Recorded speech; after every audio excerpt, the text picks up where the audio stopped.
Welcome to 247 Real Talk. I'm your host, Julian Perry, and it's a pleasure to be here with you for another week of the 247 Real Talk podcast. I hope you had a great week. Mine was okay. We just finished getting through a torrential rainstorm here in New York and in Nassau County. It's been a pretty decent weather week otherwise, quite hot actually. I think Monday through Wednesday. Yesterday we had a semi-heat wave. I continue to heal, continue to make progress with my right knee, trying to do my best in stretches and keep the knee flexible as I get closer to the October date of my left knee total plate replacement surgery. And I'll keep you with me on the journey as I go through this, as I did with my first one. I hope you guys are great, doing well out there. I actually checked the stats and saw that I lost a viewer last week.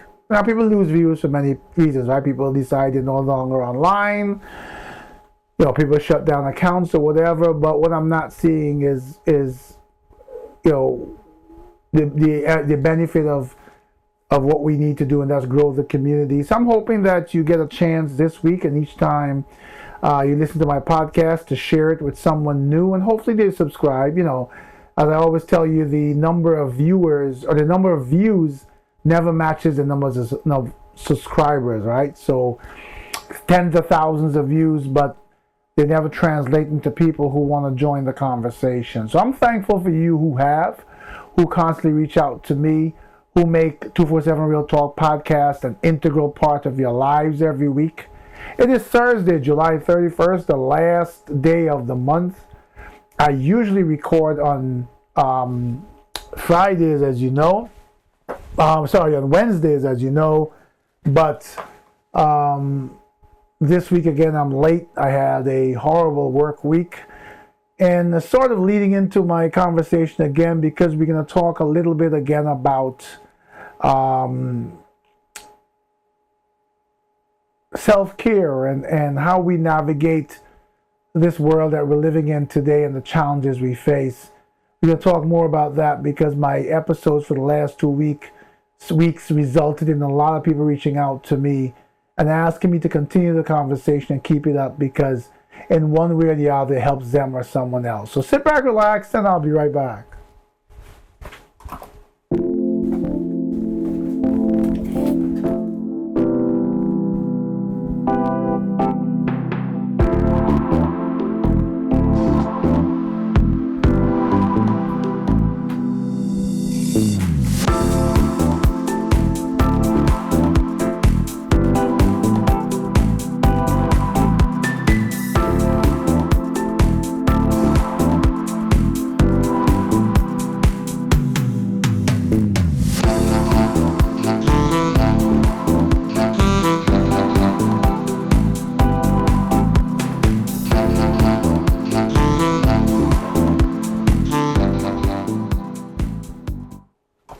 So as you can see, I still have to move back and forth. I haven't quite figured that out in this new space yet.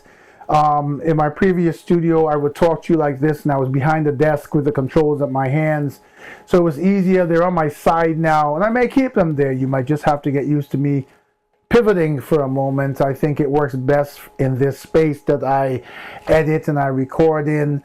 And I promise you, once I finish the cameras, there'll be an episode where we'll talk a little bit about what goes into this podcast. It'll be more of an informative episode where I'll turn on the above cameras and all these things and show you some of the equipment that goes into this, so you'll understand that my investment in this is from within me. It's a calling. It's, as I often say to you, it's the price I need to pay for existing and breathing and occupying a space in this world. So let's talk a little bit. It won't be a long episode. I'm tired. As I said, it's Thursday night, but I always want to connect with you. And I've changed the whole feeling of this podcast back to an intimate conversation. It started off as a self-care. I think, if I remember correctly, my first or second episode was with Kiara McFarlane, talking about self-love and self-care. She's someone who is qualified in that social work kind of field and sees a lot. We over the years we've done a lot of episodes on people who committed suicide. We've done a lot of episodes on people who have had medical challenges. We've done a lot of episodes with people who have lost loved ones. I remember, was it Kevin McCade or McCain? There's someone, I remember his last name. Forgive me if my memory fails a little bit, but he talked about getting that knock on the door. And his episode was not about what happened in his son's death, but how his family dealt with the whole situation from the time there was a knock on the door through the court trial, facing the accuser, etc. But we live in a different time today, right? We're living in a time of great uncertainty. We're living in a time of turmoil. We're living in a time where we're screaming for help. We're living in a time where we're looking for unity. We're living in a time where we're searching for things that we took for granted and we can't find them. We assumed that first of all, we assumed that we would always be progressing. We assumed that when we work hard and we put the time and effort in, that the world coalesces around us and things get better. We never are really prepared when things are turned upside down and all of a sudden we are faced with challenges at work, and maybe challenges at work that, like me personally, that affect me physically, or that affect my health, that affect as an extension my family's health or my children's happiness. We often want to be optimistic that we live in a world where people are are becoming more humane, that the fights of our ancestors sort of gave a revelation to generation after generation on a wider scale as how humanity should behave towards one another, how we should support each other, how we should help each other deal with the challenges. And when I say challenges, this is again, we've pivoted this conversation back to social issues that affect us personally and we've tried to remove any political aspect from it. So what I'm really talking about is when you get a fallout from something that's done, however it's done, how are you dealing with it? How am I dealing with it? You know, I often say to you every episode, please like, share, subscribe, and I make the disclaimer that this is not a monetized channel, because I've found that many times when you say like, share, and subscribe, which I do on my other channels, shout out to 247 Tech Talk. I'd love you to go over there and check that out as well. Shameless plug. But what I find is that, you know, people take like, sharing, and subscribing as, oh man, as a load, as a responsibility that you know, why? I got better things to do. I got all this going on in my mind to think about. The kids need clothes. One's got to go to the dentist. One's got to go to school. One's got to go to sports. One's got to do this. One's got to do that. I got to pay for this. I got to pay for that. I got to get up in the morning. I'm tired. I got to work late tomorrow. I got to find money for a homekeeper or a babysitter. The plumbing just broke. I got to find money for a plumber. Me personally, I got an electrician who has to come in to deal with a problem in my house. This week alone, it would have cost me $700. Right? These are all things that are unplanned. And they always seem to come at us at times when it's least least beneficial to us. But I'm trying, as I have told you about that situation at work that I'm struggling with the management at work. I'm trying to pivot myself into a space that finds optimism in everything. And I can tell you, I am very transparent with you. My family members, my friends are all people who, like me, most of them share faith as a foundation. And I truly believe deep inside that my prayers are answered. This past Sunday, I had an urging to go to church. It's not ideal for me. I've got a big brace on one leg, my left leg from my ankle to my thigh. My right leg, the knee is still recuperating. It gets tired very quickly. I can't walk very far. But I went. I experienced a guest preacher from Africa who had an amazing message. And then I was further blessed by him actually physically putting oil and anointing my head. Remember what the Psalm says, right? And he anointed my head with oil, my cup runneth over. On that last Sunday, this man looked into my eyes and he said, whatever you're struggling with, it is taken care of, it is handled. That's what has gotten me through this week so far. Every single thing that could test what this man of God anointed me with has tried. And I'll be honest with you, it has come close. But one thing it did not manage to do so far is threaten my health this week. As high as the stress level has become. What is my point? My point is, in days of struggle like these and days of unknowns, you have to find something positive and good to believe in and hold on to. It is very important that you take care of you first.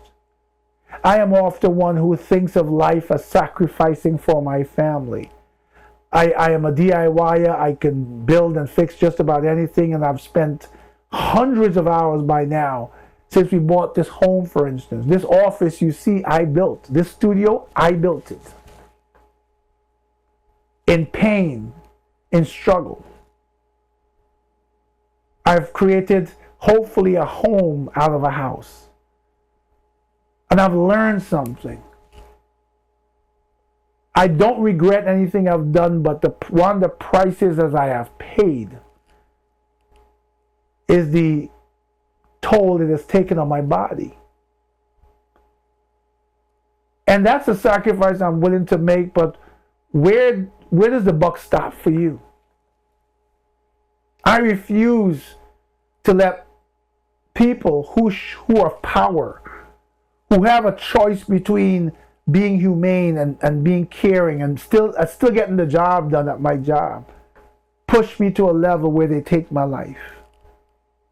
2 weeks ago, I think I mentioned to you, I was almost disoriented. My blood pressure was probably just shy of the level of a stroke. It had its impact on me for 2 weeks. My body wasn't the same. It had an impact emotionally on me. It had an impact emotionally on my family who watched me going through this. I was not taking care of me.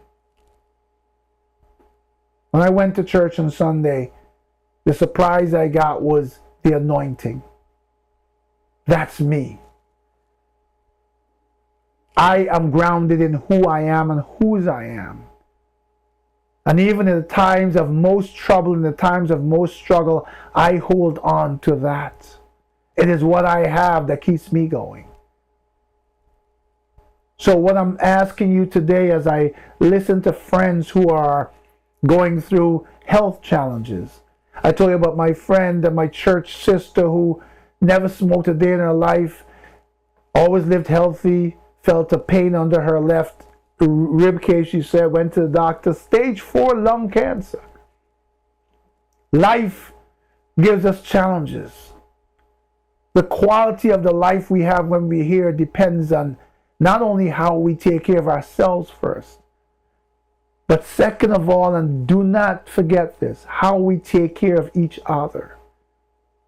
This message on this episode is really grounded in one, taking care of yourself. Whatever your belief, whatever you think is beneficial to lift you to a point where you can take care of yourself, your body, and your loved ones, that has to be a focus. It has to be, because we're living in a time that is designed to distract you from that. So the next time we hear about you is when you know more. Last week I mentioned a colleague at work, and she was probably around 60. That's the second time in the last 2 months I've told you about friends of mine, good friends, who didn't wake up next morning. And these are not elderly people. It is not, while the world is big and people have illnesses or whatever, it is not normal for people of 50s, 60s to just drop off dead. We are not paying attention to what's going on around us and how we're handling it. But more so, we're not paying attention to how our support for others is needed. How important it is to check on each other and to help each other, especially in this time. Each day when I wake up, I pray. And there's a huge part of my prayer that just involves me listing name after name after name of someone I pray for. And what's beautiful about that is I know it might not be at the same time, but I know each and every day, people in my circle who are my support people, when they pray, they're calling my name to our Creator just as I've called theirs to Him. Some of you may hear this conversation and say, But if you say, and ignore it, I fear that when you recognize it and what you've actually been dealing with and just absorbing without any outlet or support, it may be too late. It may be the time when you go to the doctor and find out that you've been living with high blood pressure or something else for so long that you've done irreparable damage to your body. For those of us who still have health insurance, go see a doctor. Get regular checkups. Make sure you know what's going on with you. And once you are good with you, look around and see who else around you can impose the same discipline on. Or help someone who you see is in need, but they're struggling and there's a way you can help. The reason that many of us are stressed today and cannot do anything to fix it is because we're living in a world that lacks unity. We're living in a world that has become selfish. We're no longer taking care of even ourselves, much less each other. For those of you who share the spiritual belief in who we are, whose we are as I do, then we know what we do. The bigger the challenge, the more of a prayer warrior we become. But at the end of the day, those who simply talk about karma, good karma begets good karma. Doing good usually results in receiving good. Giving usually results in receiving. And giving, we're not talking about money, we're talking about yourself, your time, a phone call. Hey buddy, I was thinking about you, how are you? Everything good? Maybe that person just wanted the phone to ring so they could talk. I've got a lot of other friends who are dealing with grief right now. I sent condolences to one of my church brothers today who lost his grandchild. These are tough times. And this is an unforgiving world. People have become so obsessed with greed and power that humanity has gone from one to somewhere fading in the ranking below. These people who are obsessed with believing that with money and power they are powerful completely find a way to either rationalize or dismiss that they have no power over what happens next, over when their last breath is, over how many more breaths they have before they're no more. Most of us, I want to believe that within the worst of us, there's some good. And I believe that the more the presence of our Almighty, our Creator, is felt in this world, the more people will recognize that not only He still lives and still on the throne, but what they do may be in, and the things and the where they impact each other may be done in the shadows, but it's visible to our Creator. Live a good life. Try to live a life that helps someone else live a good life. I had a meeting with some colleagues today. And instead of talking about work, we talked about each other and the things that we need to do to survive the rough environment we're in. People understood the stress I was under. And I felt humbled by several who said, Julian, if you need me, call me. This is 247 Real Talk Podcast. You don't have to call me because I'm here. If you need me, I'm here. You can email me at podcast@247realtalk.net. I will not ignore your cries. If you have a subject you want me to talk about so that you feel some relief because someone understands or someone is reaching out for you to let the world hear your silent cries, I am here. Not only as an ear, but an extension of everyone and each of us. So at some point we will recognize how we rank things in life.